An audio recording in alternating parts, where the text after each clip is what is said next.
রাস্তায় নেমে হয়তো এরকম একটা ঘটনার প্রতিবাদ করতেন।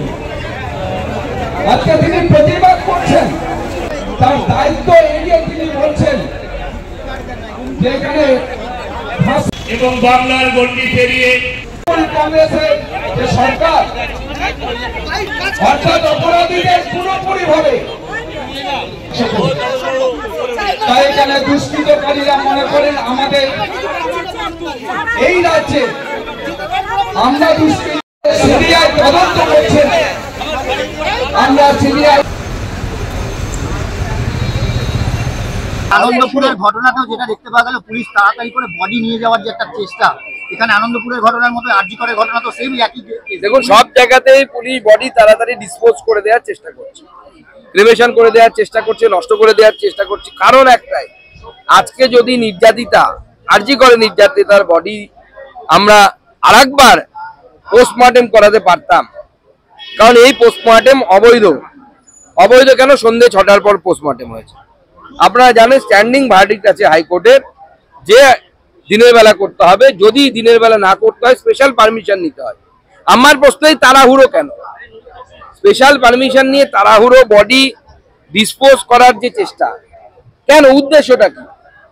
যেমন নির্ভয়া কাণ্ডে আরেকবার পোস্টমর্টেম হয়েছে, অনেক রেপ মার্ডার কাণ্ডে এরকম দেখা যায় যে দুবার পোস্টমর্টেম হয়েছে। এক্ষেত্রে যদি দুবার পোস্টমর্টেম হতো তাহলে অসুবিধে কার ছিল? কেন তথ্য গোপন করার চেষ্টা? কেন একজন সিভিক ভলেন্টিয়ারকে একজন এএসআই বিশেষ গুরুত্ব দিবে যে আবার ওয়েলফেয়ারের নেতা? আমরা তখন নতুন নতুন তথ্য পাচ্ছি, বেশ কিছু ইন্টার্নের নাম উঠে আসছিল।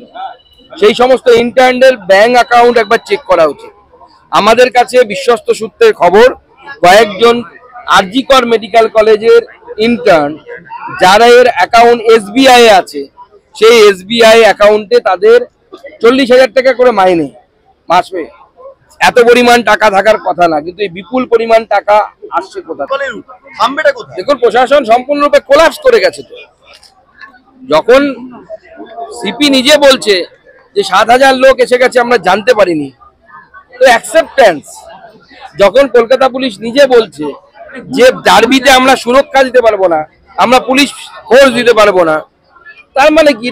আপনারা স্বীকার করে নিচ্ছেন, পশ্চিমবঙ্গ সরকার স্বীকার করে নিচ্ছে যে law and order out of our control, আমাদের কন্ট্রোলের বাইরে চলে গেছে এবং ল অ্যান্ড অর্ডার আমরা মেনটেন করতে পারছি না।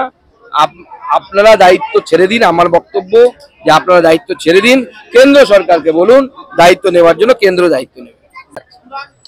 যে প্রশ্নগুলো কালকে সুপ্রিম কোর্ট করেছে সেই প্রশ্নগুলো তো উত্তর দিতে হবে। কে উত্তর দেবে?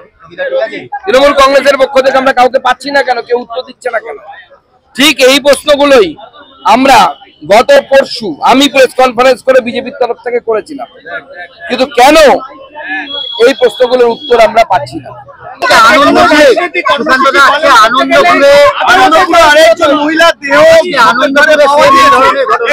দেখুন, যে কোনো রাজনৈতিক আন্দোলন করতে গেলে পশ্চিমবঙ্গে আদালতের শরণাপন্ন হচ্ছে, কারণ গণতন্ত্র নেই। গণতন্ত্র না থাকার জন্য আমাদেরকে করতে হচ্ছে। এবং আজকে একজন মহিলার দেহ পাওয়া গেছে, সেই না আমাদের আনন্দপুরে, সেই না আমাদের স্লোগান যথার্থ, রাজ্য জুড়ে ধর্ষণ, তোমার নেই প্রয়োজন।